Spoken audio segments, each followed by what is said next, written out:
What's good, y'all? We're already a little bit over a month into the NBA season. I don't know about you guys, but that first month flew by. But a lot has gone on also, so I wanted to kind of just come in here and do a little check-in and just talk about a bunch of different topics on NBA. I took to Twitter to ask you guys to ask me some questions. I grabbed a few of my favorites, and in this video, I'm going to be answering them. We'll be bouncing around a whole bunch of NBA topics, so it should be a fun one. Before we get into it, make sure you guys leave a like on this video, subscribe to the channel if you already haven't. Let's get into the first question. And this first question comes from Xverted User, and he asked, who are some surprise breakout guys for you? I have a few different answers here, but I'm going to start off by talking about Evan Mobley. He has been a huge surprise for me this season and a big reason why the Cavs are the best team out in the NBA right now. I don't know about you guys. I was one of those guys on Evan Mobley where I recognized he was a fantastic defender. He can run some 4, run some 5, real physical guy, block shots. But when it came to the offense, I kind of gave up on him, I guess you could say. You know, he's been in the league for a few years now, and we haven't really seen any crazy improvements from him offensively. So I figured he's going to just be like a rim roller at most. He'll be some pick and roll guy, you know, some dump down passes, and that's going to be majority of his offense. This season, though, he has definitely proved me wrong. He has taken a leap offensively. He's just so much more aggressive with the ball, driving. His jump shot is there too. He's hitting some threes now. In transition, he's amazing. Like I said, he has been a huge part of why the Cavs are the best team in the NBA. A lot of that is his defense, which is still great, but also a big chunk of that is his offense, who's taken a huge jump. Another guy that surprised me with their big jump this season was Norman Powell for the Clippers. Before the season started, he was asked about Paul George leaving, and basically he was saying, I don't really care. He took a lot of shots, and now they're going to be dispersed around the rest of the team, so it should be a good thing.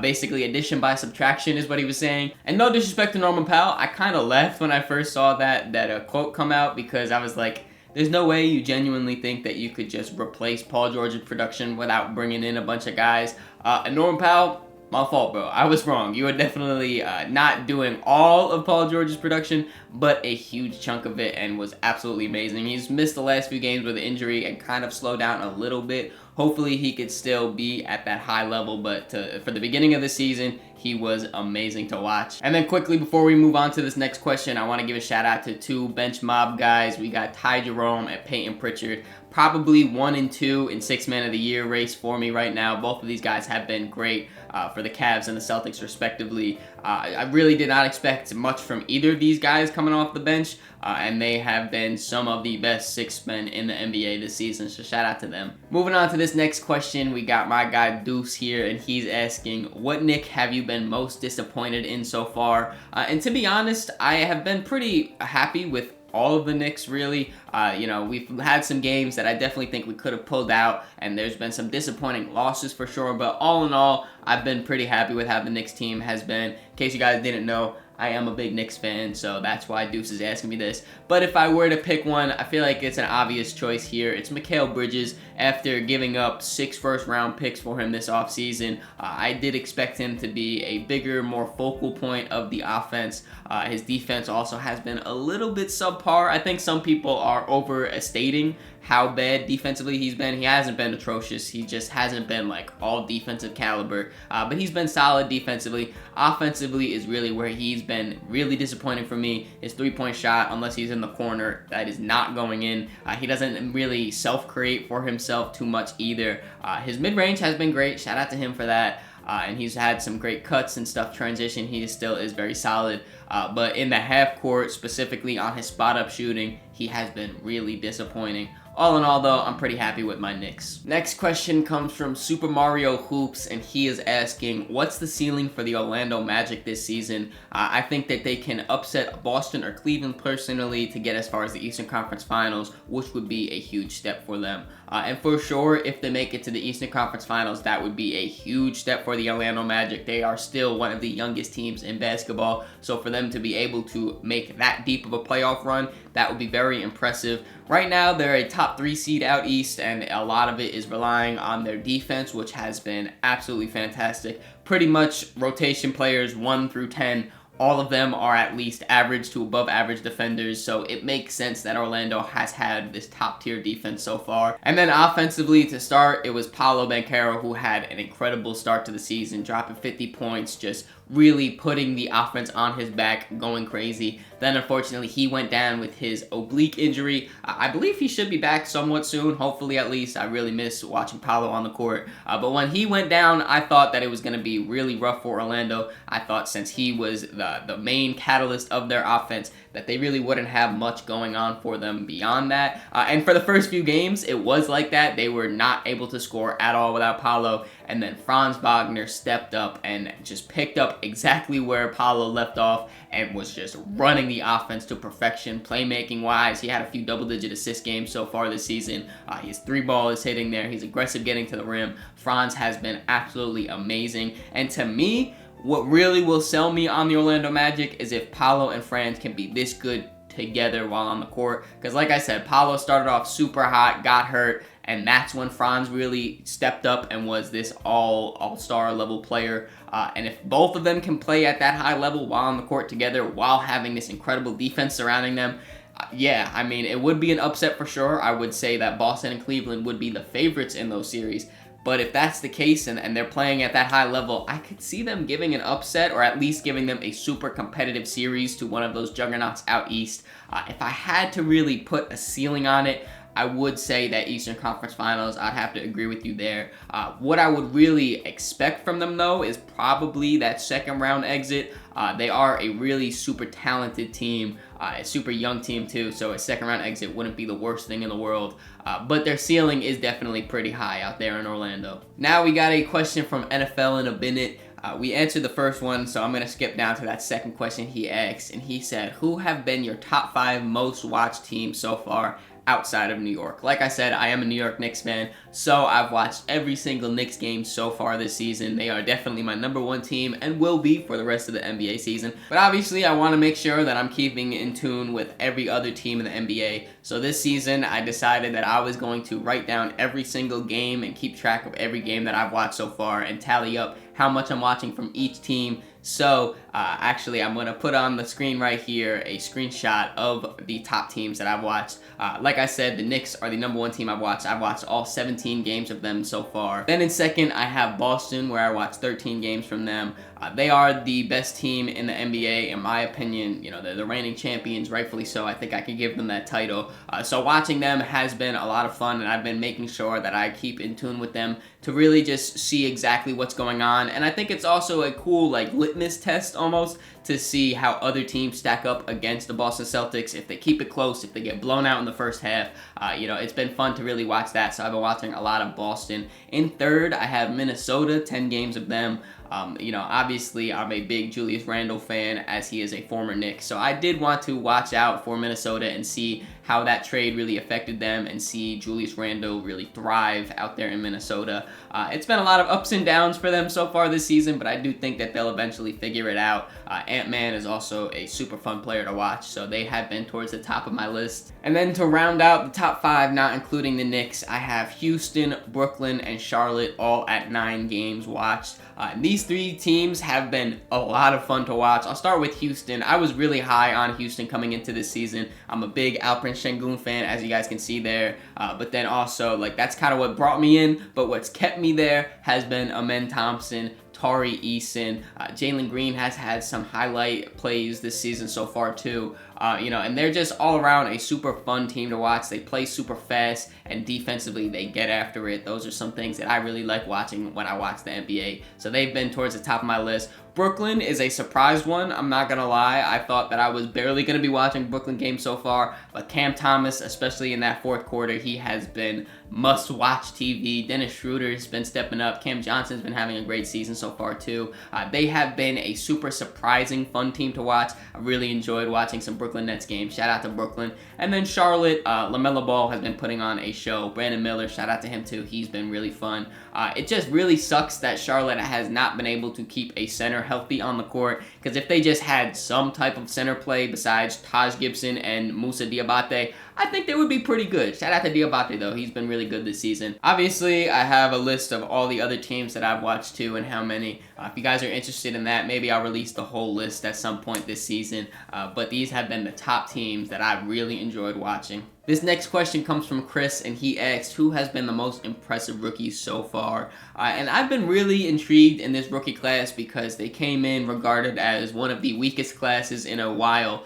So I was kind of rooting for them as like an underdog type of story here. And I don't think you can bring up rookies without talking about Jared McCain for the Sixers. He has been by far the most impressive rookie that I've seen so far this season. He has been absolutely incredible. His three-point shooting has been fantastic from the jump. But what's really surprised me has been his ball handling and his ability to get to his spots. I didn't really expect him to be as much of an on-ball guy, at least in year one. I thought he was going to be more of a floor spacer for Joel Embiid and them. Obviously, with injuries, he's been having to step up and do more offensively. But when he's been called upon, he's been doing it great. One thing that really stands out to me is how meticulous he is with his dribble. I know he said before that his favorite player is Jalen Brunson, and he models his game after Jalen Brunson a lot. And I feel like you can see that when you watch Jared McCain play, because he will get to the paint, stop on 2 feet, hit him with a pump fake, the step through is there, read the defense. Like, he doesn't ever seem rushed, and again, as a rookie, that is super, super impressive. And then when he doesn't have the ball, he's running around the court using his gravity for his shooting to his advantage to help out the team, even when he's not involved in the play. He has been super, super impressive. Shout out to Jared McCain. Another guy that I really enjoyed watching has been Stephon Castle has been great for the Spurs, especially since he's been inserted in that starting lineup. He has been really just super aggressive offensively, getting to the rim off cuts with the ball. In transition, he's been great. Defensively, he has really been showing a lot of effort, and his three-point shot has looked solid so far. I do really question the fit of him and Jeremy Sohan together on the court. I feel like the Spurs would really be lacking spacing there, but like I said, his three-point shot has looked solid, so I'm sure we'll see some type of lineups with them together when Jeremy Sohan is back and healthy, but I don't know if they'll both start together. It's something I'm interested to see as the season progresses, but he has been super, super fun to watch. Also, his college teammate Donovan Clingan out there in Portland, amazing. I'm a huge Donovan Clingan fan. I wish they didn't have 30,000 centers on their roster so he could just go out there and play 30 minutes a game. When he has the minutes and the opportunity, he has been fantastic to watch. He just owns the paint offensively and defensively with the offensive rebounds, with the defensive rebounds, the blocks, his long arms. His arms look unfair. Like, he is such a big body center, and he knows how to move his body right. He has the IQ to be there. Been a great watch. And then I guess if I'm just rounding it out and making it a top 5 per se right now, big shout out to Dalton Knecht and Jalen Wells as well. Both of these guys really contributing to winning on their respective teams. So far, I've been pretty impressed with the rookie class. They've been very solid. And now for the last question, we got my guy Finn here, and he asks, do you have any opinion on shorting the NBA season or taking other measures to stop so many players from getting injured? Now, this has been a kind of topic that's been brought up this season because early on, we've had a lot of players go down with injury. We've luckily been seeing some of them come back as of recent, so shout out to all those guys. Hopefully everyone stays healthy. That's obviously what every NBA fan wishes for. It never ends up going that way, though. My opinions on this is a little bit weird. I'm kind of in the middle of the road here. Do I think it's a good idea for the NBA to shorten the season, and do I think that'll help injuries? Probably, yes. Do I think that it would happen, and do I want it to happen? No, not really. The one major thing that I really am, it's kind of like holding me back on saying, yeah, we should shorten the season, is the records. A lot of the records all time would just not be able to be touched, considering you'd be playing 10 to 15 less games per season. Like LeBron James, it's already right now, no one is probably going to break LeBron's all-time scoring record. If they shorten the season, I can guarantee you, I bet my life, that no one would ever come close to that record, and that's just something, as an NBA historian, it kind of hurts me a little bit if that were to happen. But then also, I don't think the NBA would agree to shortening the season, because that means there's less games to be televised. That means that there's less games to sell tickets to bring people in the venue. all around, it would just lose the NBA money with less games. So I don't think it would ever happen. And I don't even necessarily think that it's the amount of games that's doing it. I saw a graph. I wish I screenshotted it or remembered where I saw it so I could put it up on the screen. But basically, it just tracked the miles ran per game from players, I believe it was from like the 1990s up until now. And it was, you know, relatively low, going up and up and up. And then it was around like 2014, 2015, it spiked up. And now it's like all the way up here towards the top of the graph. A huge increase in miles per game ran by players. And I think that's the main thing, the main issue. It's these players having to run and exert so much more energy on average from game to game in a game in 2024 compared to a game in 1994. And I think there's a bunch of different things that attribute to that. The spacing on the court, obviously, you know, closing out from the paint to the three-point line on the corner is way different than closing out from the paint to someone taking an elbow mid-range shot. That, you know, that obviously is just more miles ran, more space you have to cover. And then also the pace of the game now, it's super fast, running up and down the court, back and forth, back and forth. Back in the day, it was more of a half-court offense. It would bring the ball up slowly like that.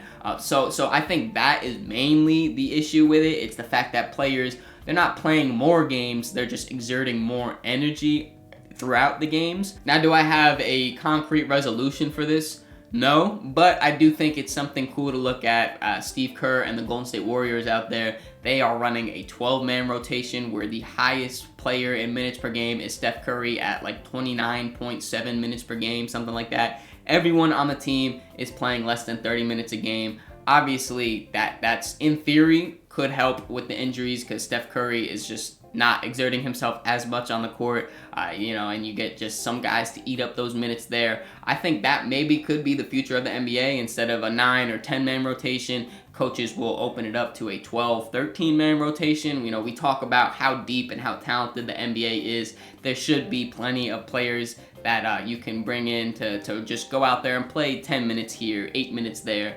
Maybe that could help. I don't really know. I don't think that the season will be shortened, and I hope it doesn't, just because, like I said, it would be less basketball. It's a little selfish of me, I won't lie, but I don't think that's the best case to go about it. I think, if anything, we might see something like what the Warriors are doing, kind of spread throughout the league, and just see teams go with a deeper bench and just have a lot more depth out there. What do you guys think, though? Let me know in the comments below if you agree or disagree with me in any of my answers. If you disagree, make sure you write your own answer down low in the comments below. Hope you guys enjoyed this video. If you did, make sure to leave it a like, subscribe so you don't miss the next one. In the description is links to all my social medias, so make sure you follow me on all those to keep up to date with me. Catch y'all